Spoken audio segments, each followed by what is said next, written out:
America Iran पर किसी भी वक्त बड़ा हमला कर सकता है। उससे पहले अमेरिका ने अपने नागरिकों को ईरान छोड़ने को कहा है।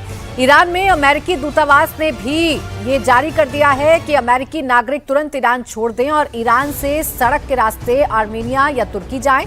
बता दें कि ईरान में इस वक्त भयंकर बवाल मचा है। हिंसा में अब तक 646 लोगों की जान जा चुकी है। सड़कें बंद कर दी गई हैं। पब्लिक ट्रांसपोर्ट और इंटरनेट बैन कर दिया गया है। एयरलाइंस ईरान से आने जाने वाली उड़ानें रद्द कर दी गई हैं। और अब खबर यह है कि बढ़ती हिंसा के बीच अमेरिका कभी भी ईरान पर बड़ा अटैक कर सकता है। ट्रंप पहले ही कह चुके हैं कि अगर ईरानी सरकार निर्दोष लोगों की हत्या करेगी तो उसका खामियाजा भुगतना पड़ेगा।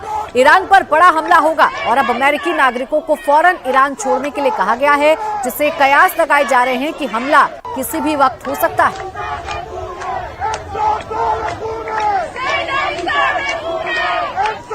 ईरान में जारी प्रदर्शन के बीच एक और बड़ी जानकारी आपको दे दें। इजराइल की मीडिया के मुताबिक अमेरिकी मिलिट्री एयरक्राफ्ट ईरानी एयरबेस के पास उड़ान भरते हुए देखे गए हैं।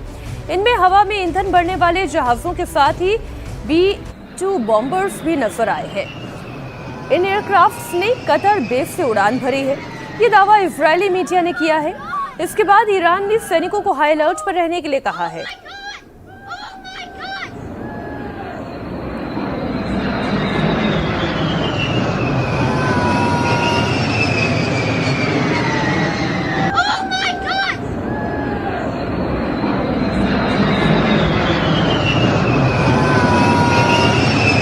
अमेरिका ने ईरान को हर तरफ से घेरना शुरू कर दिया है। अमेरिकी राष्ट्रपति डोनाल्ड ट्रंप ने एक बार फिर से टैरिफ बम फोड़ा है। अमेरिका ने ईरान पर शिकंजा कसते हुए नया ऐलान कर दिया है। अमेरिका ने उन सभी देशों पर 25% टैरिफ लगाने का ऐलान किया है जो ईरान के साथ किसी भी तरह का व्यापार कर रहे हैं। व्हाइट हाउस के सोशल मीडिया हैंडल पर कहा गया है कि आदेश तत्काल प्रभाव से लागू होगा और इस्लामिक रिपब्लिक ऑफ ईरान के साथ व्यापार करने वाले किसी भी देश को संयुक्त राज्य अमेरिका के साथ किए जाने वाले सभी प्रकार के व्यापार पर 25% का टैरिफ देना होगा और यह आदेश अंतिम और जरूरी है।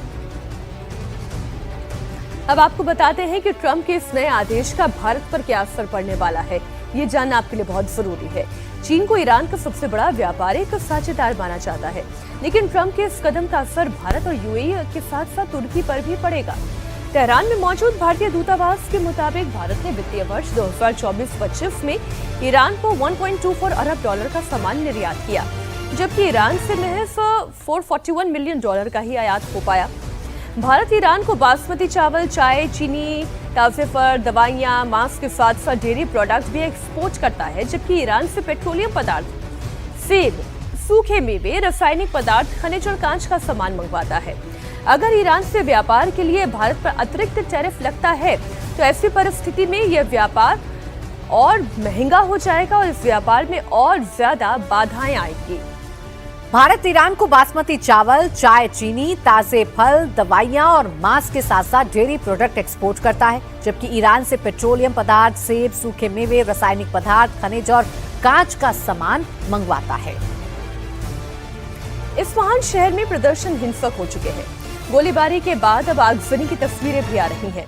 दावा ये किया जा रहा है कि कुछ वीडियो रात के ही बताए गए हैं जिसमें प्रदर्शन बड़ा हिंसक हो गया। सैकड़ों लोग नारेबाजी कर रहे थे और बड़े पैमाने पर भड़की हुई आग भी सड़क पर दिखाई दे रही है और तभी जबरदस्त फायरिंग होने लगी। ये तस्वीरें आप देखिए।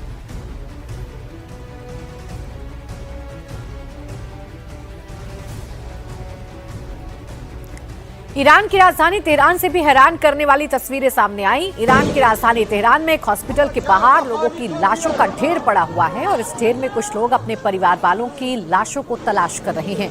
ईरान की हिंसा में अब तक 600 से ज्यादा लोग मारे जा चुके हैं, कई लोग घायल हो चुके हैं। वहीं ईरान के विदेश मंत्री अब्बास अरागची ने मौजूदा हालात को आतंकी युद्ध बताया है। उन्होंने कहा कि ईरान में इस समय जो कुछ हो रहा है वो एक आतंकी युद्ध है। ईरान में इस वक्त हालात बेहद खराब है।